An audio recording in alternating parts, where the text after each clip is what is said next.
desires in me, then imagine how much influence shaitan must have had over me. Right? Because he's going to leave that effect upon you. It's not going to stop straight away. Like a person who smokes, for example, if he stops smoking, he's not going to feel good straight away. It's going to take time because the effect is still going to be there. So this is what the ulama say. And so the doors of mercy are open in the month of Ramadan, and the doors of la'nat are closed in the month of Ramadan. So this is another benefit the ulama mentioned. Another one, the ulama say, من صام شهر رمضان إيمانا واحتسابا غفر له ما تقدم من ذنبه. Rasulullah says, whoever fasts in the month of Ramadan, iman with iman, wa ihtisaban, and having this yaqeen Allah subhanahu wa ta'ala that He'll forgive him, غفر له ما تقدم من ذنبه. All of your sins are forgiven. The ulama then say that for major sins you actually have to do istighfar, but your minor sins, that's wonderful, because you know what? I don't know about you, but me, I can't remember all my minor sins. I'm too sinful to remember. If I try to record them, I'd need sheets and sheets of paper. Allah says, you know what? You probably don't even remember them. It's forgiven. That's the beauty of being forgiven, because we don't even remember sometimes. I'm talking about myself. I don't even remember the times I sinned minor sins, right? And Allah says, you know what? It's clean. It's okay. It's fine. Finish. Khalas. That's why.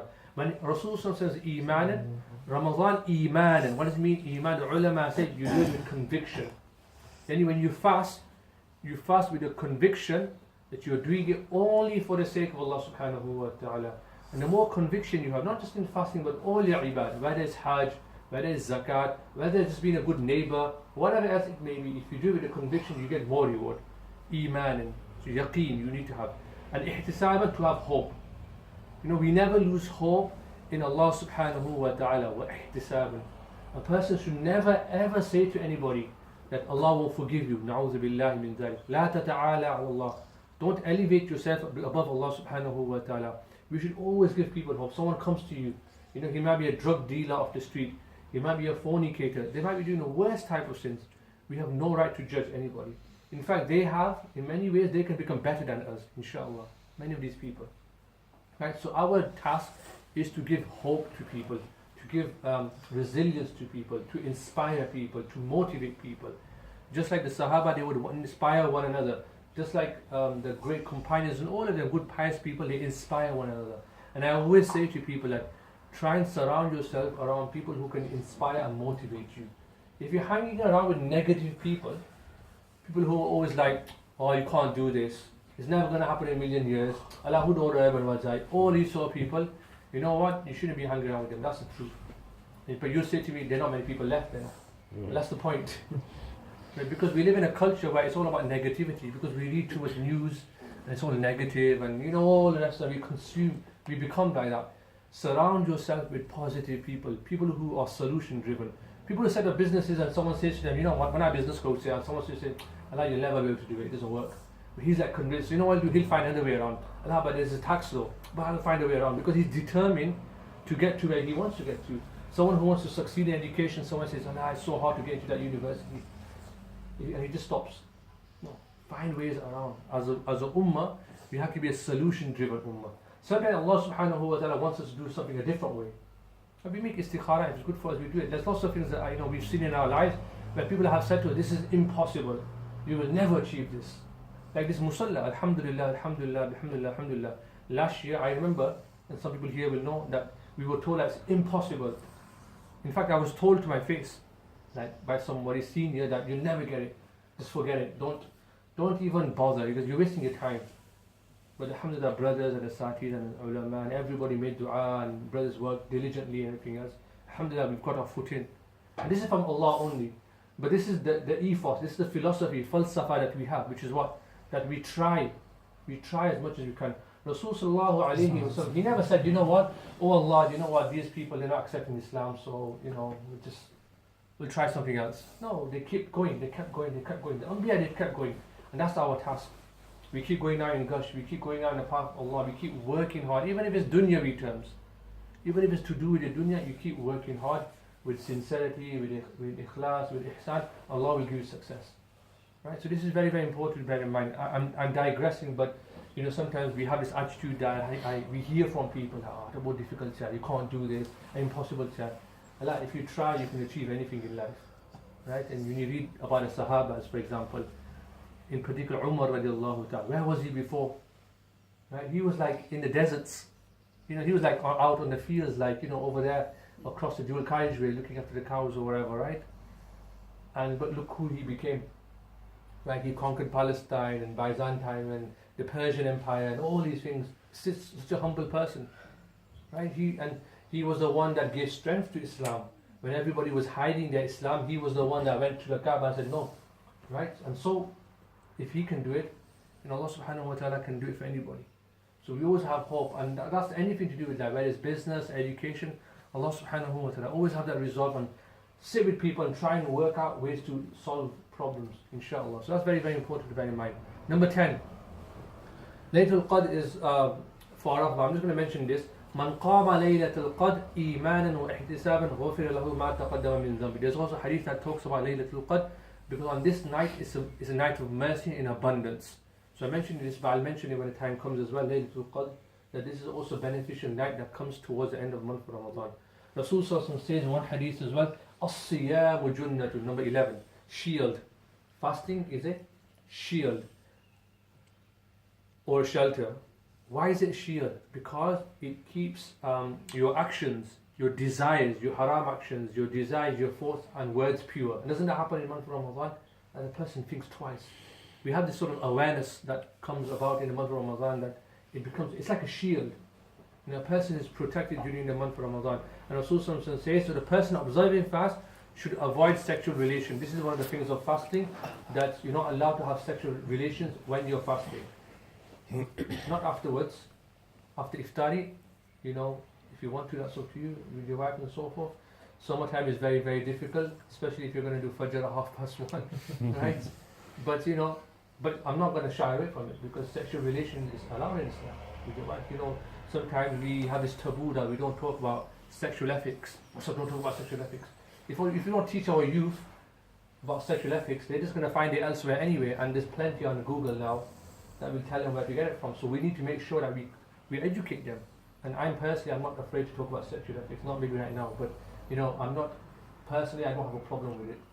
Right? It's part of our Islam. We're not a religion like we sort of live as monks, or a life of celibacy where we don't get married and we don't talk to women and everything else. No, Islam celebrates all of this. Are we saying we're better than Rasul sallallahu alayhi wa sallam? He got married himself. Right? He gave us an example. So these things are important to bear in mind. But in the month of Ramadan, especially if you're newly married, you've got to be aware of this, okay? And you should not behave foolishly and impudently. In other words, you shouldn't go around swearing, foul language. All of these things should be under control. Right? If you're doing this out of the month of Ramadan, it's bad in of itself. For example, foul language. I have a major issue with foul language. There's one thing that winds me up is foul language. Allah give you a lisan, Allah give you a tongue to remember Him. And we're using it for foul language, and it's filthy. I personally have a major issue with people who use foul language. If I'm talking to someone, and even if it gets heated, I'll talk to the person, but once they start using foul language, the conversation's over, as far as I'm concerned. Because that's just not the way, that's not who we are as Muslims. We don't go to that level. And so this is very important.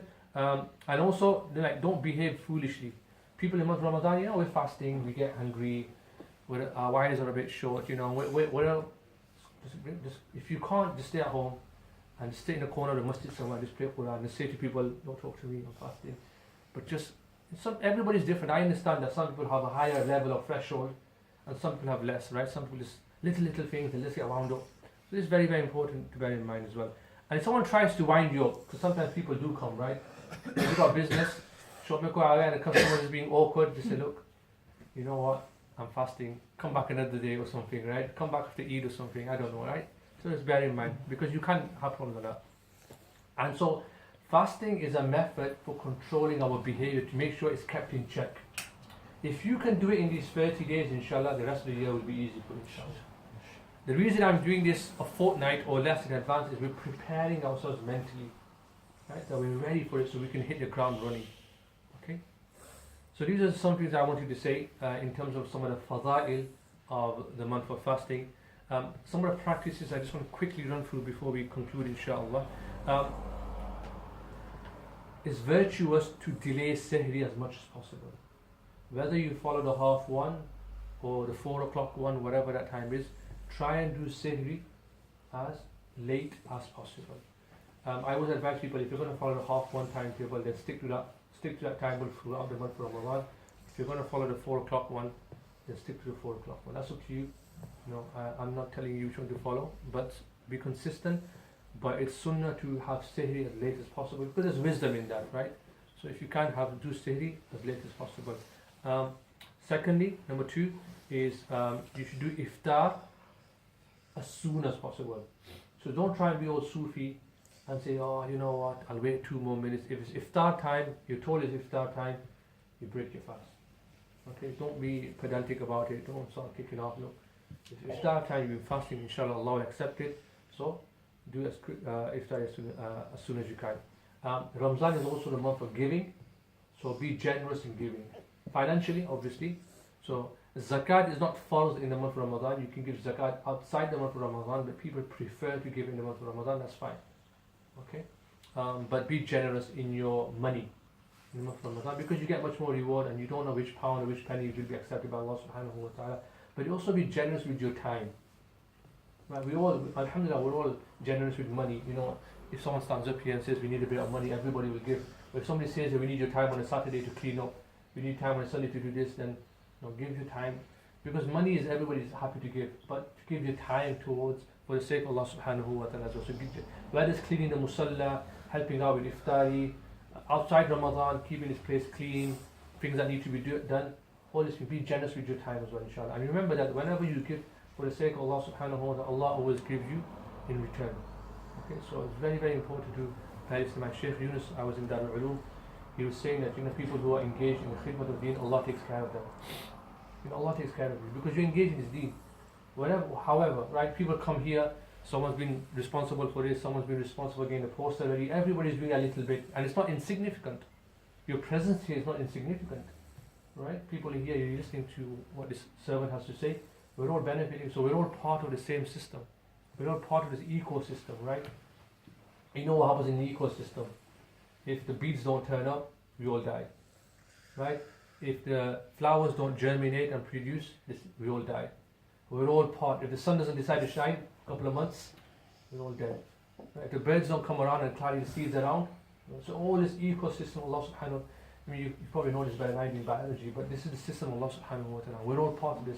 If a few brothers become weak, become lazy or tired or missing, or people start blaming other people, and they start saying, I do everything and nobody else does anything, then we have problems in our community. You do it for the sake of Allah subhanahu wa ta'ala.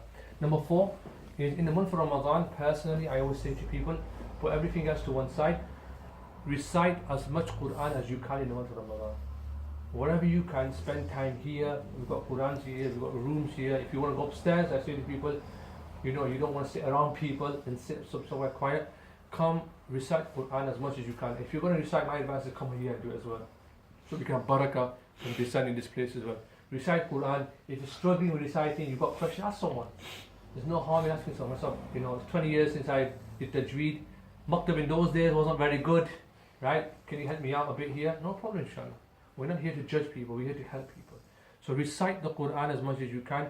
Inshallah, as long as I'm aware, I'm here for the month of Ramadan, so we'll do tafsir as we did last year. We'll try and cover what's going to be recited in Taraweeh before Maghrib, between Asr and Maghrib. You're going to be thinking, one and a quarter Sibaya is going to. I'm not going to go through the entire tafsir, I'm just going to go for a summary. So I don't want to scare you guys, but so we're going to go for the Quran, but recite as much Quran as you can in the month of Ramadan, and start reciting now. So, and if you do it as a group, inshallah, it'll create design everybody else as well.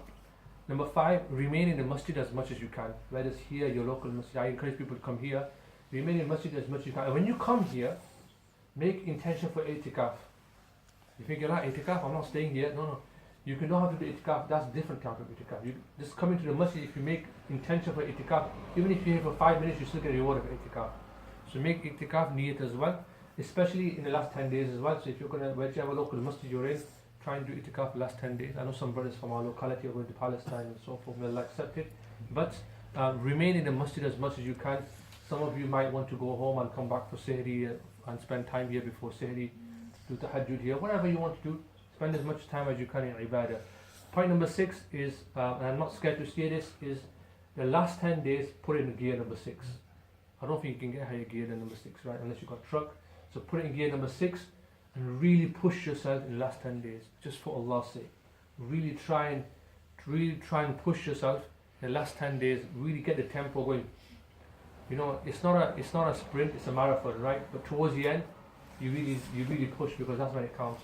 So push as hard as you can in the last 10 days. Rasul sallallahu alaihi wasallam, it says about Prophet sallallahu alaihi wasallam that إذا دخل عشر الأواخر طوى الفراش وسد المئزر. He used to tie up his bed. He used to put his bed to one side. So our king size beds all go to one side. We don't want to see it for 10 days. We just engage in ibadah. You can take time off work. You can reduce your hours, whatever you need to do. Inshallah, Allah will give you barakah afterwards. Inshallah, spend as much time last 10 days in ibadah. Just exert yourself. Completely make yourself needy before Allah subhanahu wa ta'ala as well. This is very, very important. I'm just going to conclude. No, Maulana, go on. Just emphasize again on last 10 days, not last 7 days. Last 10 days, not last 7 days. Okay. So I think what Sheikh Jamal is alluding towards is that Ramadan doesn't end on the 27th. Is that what you're saying? So Ramadan doesn't end on the 27th. When does it end? When does it end, Shuyukh? Who's going to give a clever answer? When you see the moon. When you see the moon, right? It depends. But in essence, it doesn't end on the 27th. So what happens in our masjid is 27th. Maybe we keep Tarawih till the 30th or 29th, so people will come. But Ramadan keeps going. Right? We keep going. What we have a habit in our communities after 27th, Jamal's got a very good point. May Allah bless him, inshallah. It's true. Because when people start dwindling, even after Ramadan, we want to keep the musalla full. We want to keep this full to keep going after the month of Ramadan, inshallah. Final few things. There are Imam Ghazali talks about 3 types of people who are fasting in the month of Ramadan. I'm going to ask you a question: which one do you want to become? He says the first one is general public. Sawmul umum. He says they just don't eat and they don't have sexual desires. That's the general fasting. So this is like the lowest level. This is what most people do. Then he says wasawmul khusus, the selected few. He says they are completely connected to Allah subhanahu wa ta'ala and they have no connection. That's the elite. In other words, they control the eyes, the hands, the organs from disobedience. The first time they don't eat at all and they don't engage in sexual activity, that's just general people. And then you have the khusus, the elite people who control their hands, so they don't hit people, they don't engage in haram with their hands, their feet, they control their gaze. This is the elite people and any part of their body from disobedience. And then he says the select few, and this is like the khusus al-khusus, and says they have no concern with the dunya. Their Ramzan is like they don't even know what's happening in football. They don't happen. The Premier League is going to end, so they won't care. Or FA Cup or whatever. I don't know, Champions League. I mean, I don't follow football anymore. I just hear people talk about it. Alhamdulillah, Allah's blessed me. I've forgotten all about that. Big transition for me. Alhamdulillah, alhamdulillah, alhamdulillah. So completely disconcerted with the dunya. They don't have a clue what's going on in the world. You know, and so this is like they completely towards Allah subhanahu wa ta'ala. They're in a state. He says, look, the third type of people, the ones who are just completely disconcerted, very few of them. Okay?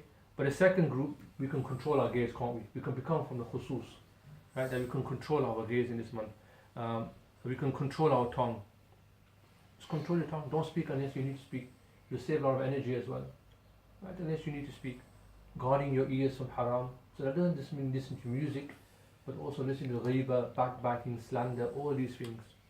Guarding your ears. Constrain the rest of the sense from sin. So even like you're thinking about haram and so forth, controlling these things. Sometimes, you'll get thoughts will come into your heart. Astaghfirullah, astaghfirullah, make wuzu, pray istighfar, pray durood sharif, try and get these thoughts out of your head. Gluttony, which means to overeat, right? We all love to overeat, right? We're a takeaway culture on the Saturdays and the Sundays, right? You need to bring that under control. It's harmful. We also know, I was doing a course a few weeks ago on the Islamic approach to psychology and psychotherapy, and one of the reasons we have problems in our youth in terms of their maturity, because we know that they become baligh physically, they become baligh at a younger age, but mentally they become baligh later on. So there's this discrepancy our youth have, and one of the reasons they say is because of the chemicals in our food, because we eat unhealthy food, and so we need to control the food, not only what we eat, but not only how much we eat, but the type of food that we eat as well. So diet is very, very important as well. And the final thing I'll end with here, inshallah, this was lovely from Imam Ghazali, rahmatullahi alayhi. May Allah bless both of these ulama. benefited from, we benefit from, inshallah. And if I said anything wrong, it's my weakness, not their weakness. He says that after you break the fast, and I want to conclude with this, inshallah. You know, we all like to run home, and we all like to, you know, it's a bit crazy, and people are just all over the place. And I remember one masjid that I used to go to, I'm not going to mention the masjid, but at Maghrib time, they used to, people used to make a saf at the back, and they used to be saf at the back. It's like, you know, it completely differs, if you know what I mean, like there was gaps between the saf at the front and the saf at the back. You know, like Allah has given you this moment. I don't know about you, but a few dates and a bit of water is enough, and a cup of tea. For me, a cup of chai is usually keeps me going. But anyway, so Imam Ghazali rahmatullah mentioned something very, very important. He says that after you break the fast, you know, we like to rush a lot, just generally life, right? We like to run through life, and I would say to you, sometimes you just got to put the brakes on, enjoy life a little bit. We're so busy trying to get somewhere that we forget about the journey. We're so busy trying to get to Dubai or Barbados or India or Pakistan. We're like, you know, we're knocking people over, we're running through the airport. Sometimes you just got to enjoy the journey, even if it's delayed. Even the plane gets delayed and there's problems along the way. Sometimes it's all about enjoying the journey. Part of the fun is there. So he says, after breaking the fast, you should be in a state of hope and a state of fear. After you break the fast, it's very deep.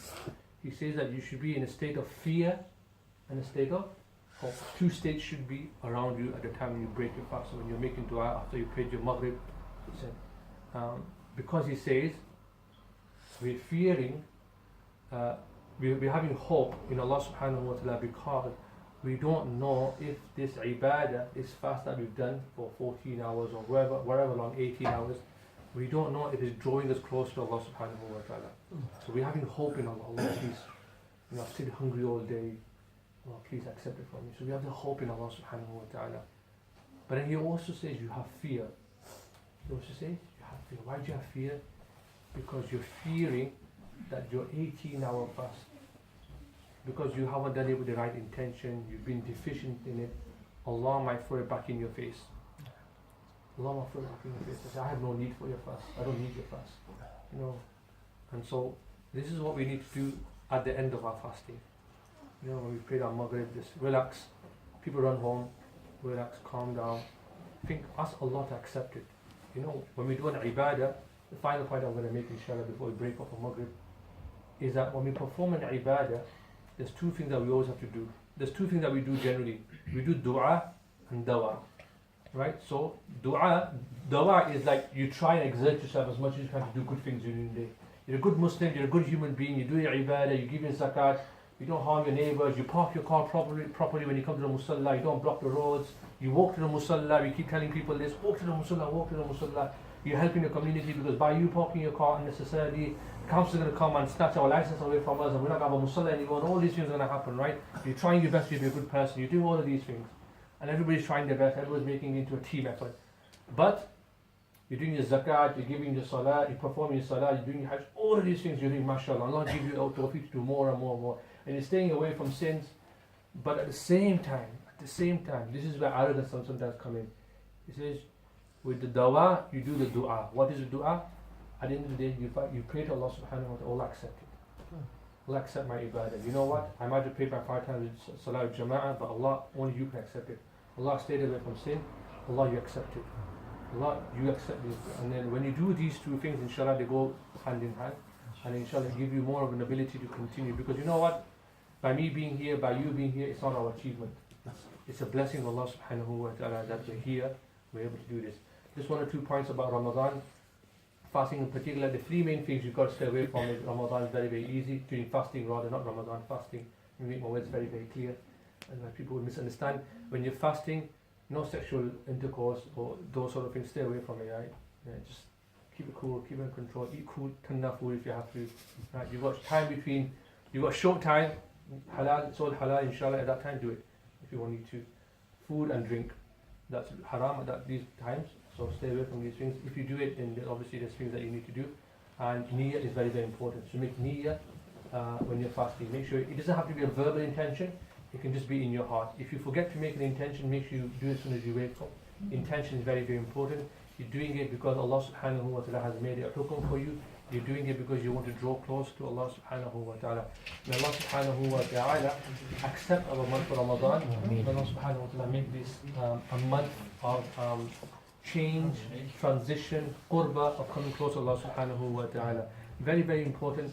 If you have beef, or if you have, a very professional word, if you have problems with people, you've got disputes with your neighbors, your friends, your workers, co-workers, colleagues, sort it out. You've got disputes, sort it out. Live a clean life. You want to, like I talked right at the beginning, what did I say? Happiness. We all want to be happy, right? Keeping it in ain't going to make you happy. Not having hatred, having animosity, not talking to your neighbors, not talking to your friends, not talking to your cousins, it's not going to make you happy, right? It's not going to make you a better person. Live a happy life. Forgive people. Have a smile on your face all the time. It's sunnah to smile. Have a positive outlook. I mean, I'm just saying these general things, but we forget about these things, right? Be positive. Be a joking person. When it's time to be serious, you be serious. Be fair. Be just. Never harm anybody. Never harm anyone, anything. And be good. Allah will give you barakah, inshallah. Right? And let people, let the non-Muslims in particular see Islam. Let them see Ramadan as, you know, a positive thing. I heard on Saturday lots of Muslims turned up at the plant sale. Right? Alhamdulillah, wonderful. It's good because, you know, the church, we know that the church guys came over to support us when we were getting this place. So, you know, we have a relationship. We'll be doing something with the pub, I believe, as in we'll be giving them iftari. That's what I meant, before people misconstrue what I said. But, you know, they are neighbours as well. They are, you know, neighbours, and they have rights over us and we have rights over them. So we continue doing this. We look after one another in the month of Ramadan. Iftari time, Tarawih time. People might get heated, people might get angry. Don't, just keep it under control. Walk off, right? Just hug people, smile at people, shake hands, be good, smile. All these things that you need, basic things that we do well, inshallah. Allah will give you barakah. Try and pray salah with jama'ah if possible. Don't miss any namaz, don't make qaza. Tarawih, try and pray Tarawih if you can. Inshallah, in the masjid with jama'ah. And all these basic things you can do, inshallah, help one another. May Allah subhanahu wa ta'ala accept this month of Ramadan. Any masla masail, what we'll do is, you can ask. There's books here as well. You can just ask, you know, inshallah, we've got ulama. You can ask them. Most people know anyway, but if you've got any particular questions, just come and see me on the site. I haven't covered the masail because we more or less know that, but we can always do them at a separate point, inshallah. Jazakallah khair. Thank you for your time. May Allah bless you all. Give their wives a rest. So, you know, don't let them do some ibadah as well. You know, tell them easy, look, we're having a healthy Ramadan, cook less. Give them some time to do ibadah as well, inshallah. Okay, jazakallah khair. Subhanallah bihamdihi, subhanakallah. You don't want them to One quick point.